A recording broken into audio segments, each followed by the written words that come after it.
Hi,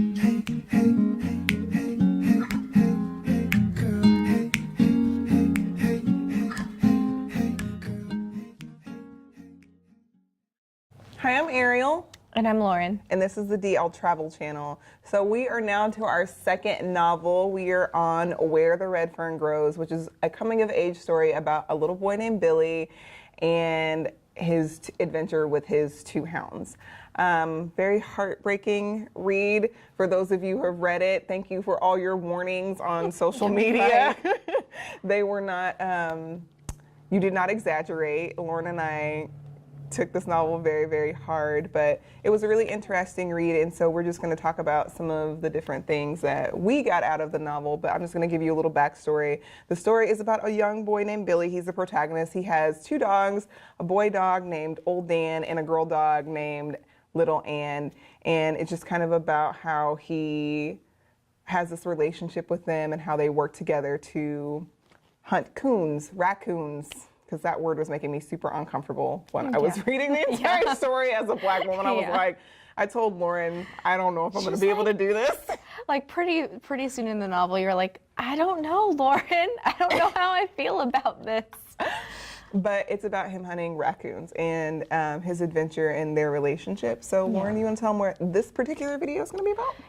Yeah, so this episode we're going to be talking about communication, specifically between Billy, the protagonist, and his dogs and nature in general, his experience with things that can't communicate the way you and I communicate, but he's so in tune with nature, he still finds a way to communicate non-verbally sometimes, you know.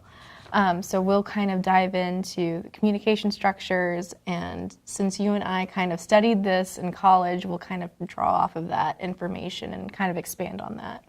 So the passage I chose reads, although they couldn't talk in my terms, they had a language of their own that was easy to understand.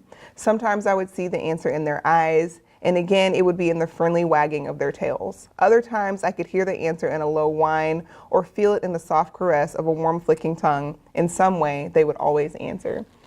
And I really appreciated this passage because it gives you a little bit of insight into how the character feels about his dogs, how much he pays attention, and it really kind of helps me think of how we as human beings need to expand our definition of communication. Because I think so often, because we've created the social construct of language, we often place things that are in nature, like animals and plants, on an inferior plane because they can't participate in that same social structure or social construct. And it's not really very fair because animals and nature are communicating with us all the time. And so I really appreciated this about Billy's character because he was outside of that box. You know, obviously dogs can't speak it with words, but they spoke to him in so many other ways. And he was so mindful that, you know, I feel like it made a richer experience for him. And it also made a richer experience for me as a reader. And so I really, really appreciated that. Yeah, and I think too. I think it's something that maybe we should all put into practice more often, because if we did, then we wouldn't, you know, rape the earth of its resources like we do, and we could eliminate some of these natural disasters that we're having, and we would have much more of a reverence, because I think often sometimes we think that the earth isn't speaking to us, and maybe it's not speaking to us in the human social construct of language, but it is speaking, and animals are the same, you know, if you can just be mindful enough to pay attention to those things. So that's why that passage really spoke to me. I really appreciated it. The passage that I chose says, "This is the last night. I know you'll do your best." They seemed to understand and tugged at their collars. When I turned them loose, they started for the timber. Just as they reached the dark shadows, they stopped, turned around, and stared straight at me for an instant. The judge saw their strange actions. Laying a hand on my shoulder, he asked, "What did they say, son?" I said, "Nothing that anyone could understand, but I can feel that they know this hunt is important. They know it just as well as you or I." Yeah, it puts a smile on your face, doesn't it? It does. Yeah, so obviously we kind of see from this passage that Billy has such a deep connection with his animals, with his dogs, that he feels like he can speak to them and they completely understand. I kind of gather, even though he's a very sensitive character, and he does talk to his mom and he does talk to his dad, he has a very different relationship with his dogs that seems a lot more spiritual and a lot more intentional. Like, he was just born into his family, and that's all comfortable and fine. But it's like he chose these dogs. There's an element of fate involved. There's an element of spirituality, and he has this very deep connection with them. And it's funny because at one point he's very, I don't know how to say it, but he's just spending a lot of time with his dogs and hunting that he doesn't even realize that his mother is pregnant again until it's way too late. Yeah. So I think that kind of shows how deep of a connection he has with his dogs and how it differs from the connection he has with his family. Absolutely. And other human beings. I totally agree. This character, all throughout the novel, you see that he has a very special relationship with nature in general. Yeah. So early on in the novel, once he's trained his dogs, he spent so much time getting them ready to do the coon hunting. You know, they go on their first hunt and the dogs tree their first coon. And, you know, of course, as with any new experience, that first hurdle is going to be a big one. Mm-hmm. And so, of course, little Ann and old Dan tree the coon in the biggest sycamore near Billy. And, you know, it's to the point where he gets to this tree and he's just like, oh my gosh, how am I going to get this coon down from this tree? Because he has an axe, he's going to have to cut it down, but it's so thick around, it's super intimidating. And this kid has such a commitment to these dogs and that relationship that he takes on the task. And it also gives you a little bit of insight to his character. Early on in the novel, you understand that he's a very determined little boy. You know, he had to save up a lot of money to even get these 2 hounds, and he worked for 2 years to save up that money. So you already know that this is a kid that has a lot of grit. But it shines through even more in this part of the novel because he literally works himself to physical exhaustion and excruciating pain. Yeah. And, you know, to the point where his parents are concerned, his mother's really concerned, he's not really eating, he's not getting very much sleep, but he's so committed to his animals and that relationship that he's taken on this huge tree. So he gets the tree down. And what I thought was really interesting and beautiful about this part of the novel is that most people, when they conquer something, when they've had to work so hard to get what they want, they are very proud and they cheer and they celebrate. But Billy has such a reverence for nature that he actually speaks to this tree and says, you know, I'm sorry, I didn't want to cut you down, but I had to. Yeah. You know, and that resonated with me because it made me think of my human to human relationships and not my human to nature relationship. Because I know there have definitely been moments where I've had to maybe cut a relationship off or cut a relationship short just because it wasn't serving me and it wasn't really healthy. Or there have been times where I've been speaking to people I loved where I have to wound them by being, you know, very honest. And I'm not trying to be hurtful, but sometimes the truth can be hurtful. Right. And so to that person, it can feel like you're cutting them down. And it's, you know, for me, it was like Billy, it's like,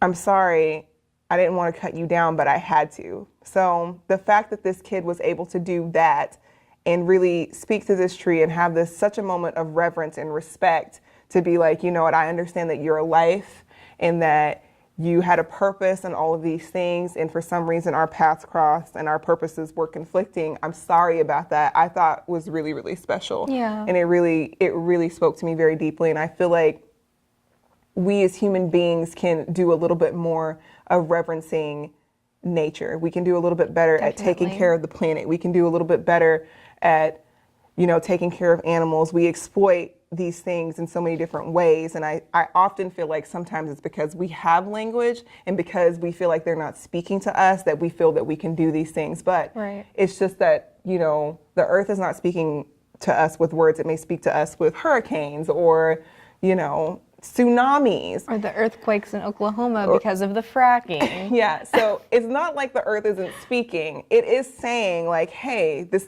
treatment of me is not okay, and we do it with such disregard. You know, we'll lock animals up in cages for our own entertainment. Mm-hmm. You know, we'll cut down huge rainforests, you know, for like farming and things like that. And it's just like a large cattle farm, which, okay, we're going to slaughter all the cattle on these farms. So, you know, I just think we could do a bit better of having the same kind of attitude as Billy and just having such a reverence. And even, I think even with the raccoons, he has a name for them. He understands that they are thinking and that they're smart and tricksters. So I don't know.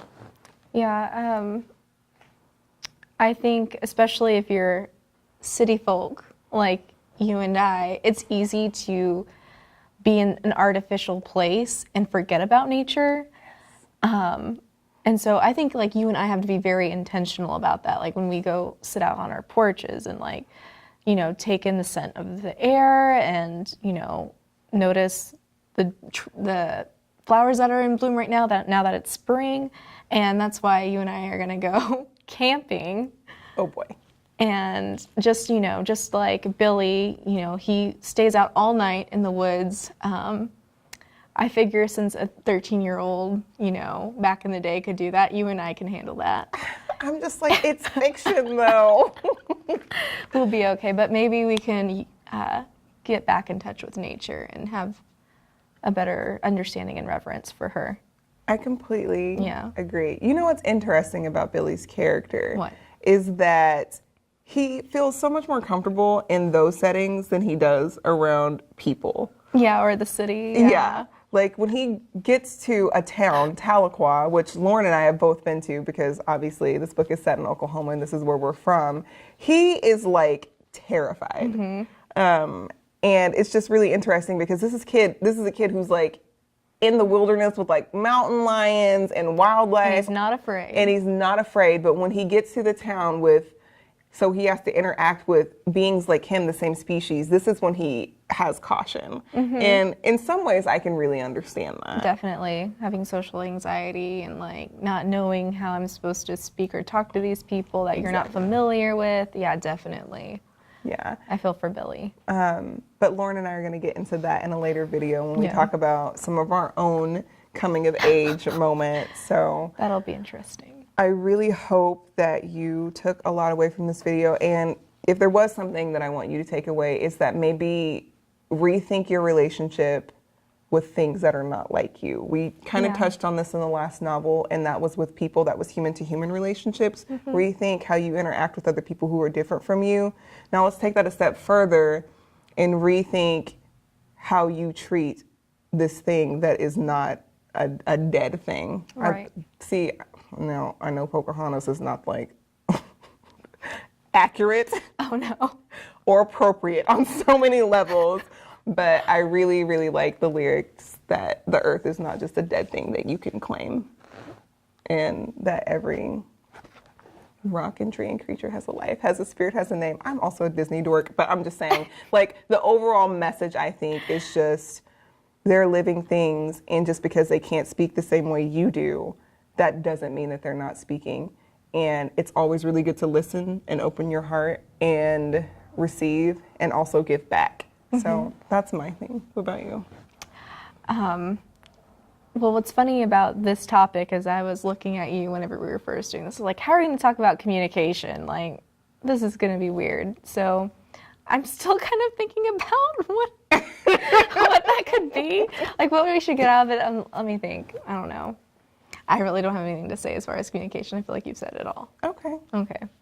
So follow us on social media. You can follow us on Instagram and Facebook at DL Travel Channel. Obviously, give this video a thumbs up. Put your thoughts in the comments below if you think I'm just like this black girl that's like hippy dippy and trying to tell everybody what to do. You can put that in the comments if you're like, girl, I'm on board with expanding this definition of communication. How can we do more of that? What are your thoughts? Love to hear that too. And you can kind of follow all of that along at www.dltravel.org. Yes. So that's going to have our social media feeds. It's going to have our blog posts. Go to YouTube, subscribe, and it's going to be the DL Travel Channel on YouTube. All right, guys. We will see you next time. Okay, see ya. Bye.